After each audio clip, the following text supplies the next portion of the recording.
Здравствуйте, меня зовут Ирина Прокофьева, и я эксперт в сфере управления проектами и программами.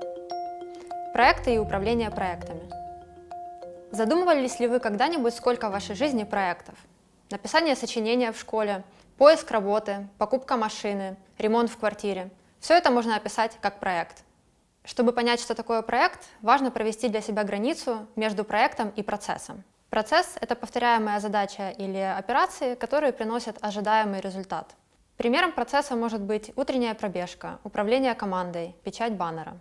Главный признак процесса – повторяемость. К тому же результат процесса всегда предсказуем. Проект, в свою очередь, это совокупность действий, ограниченных во времени и направленных на решение проблемы или достижение конкретного результата.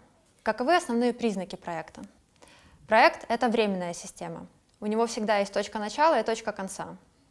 Также проект нуждается в ресурсах, и они всегда ограничены. Проект – это всегда управление изменениями. Результат проекта непредсказуем.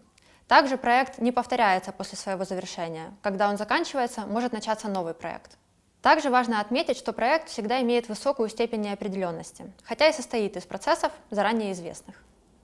Примером проекта может быть создание сервиса по продаже билетов, пробег марафона, набор команды для проекта.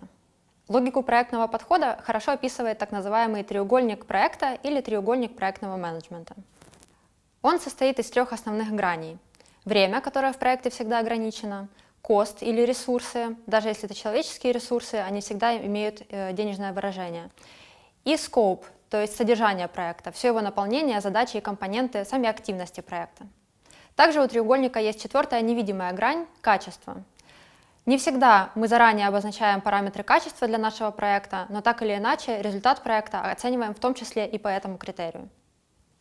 Треугольник наглядно показывает, что если мы хотим сократить какую-то из его граней, какой-то из параметров, это повлечет за собой изменение еще как минимум одного компонента. Например, если мы хотим сократить время реализации проекта, нам придется пожертвовать частью его активностей. Или же мы можем пожертвовать качеством. С другой стороны, если мы хотим увеличить количество активностей в проекте, это потянет с собой изменение грани времени или изменение грани ресурсов. Яркий пример того, где мы применяем такой треугольник подсознательно, это ремонт квартиры.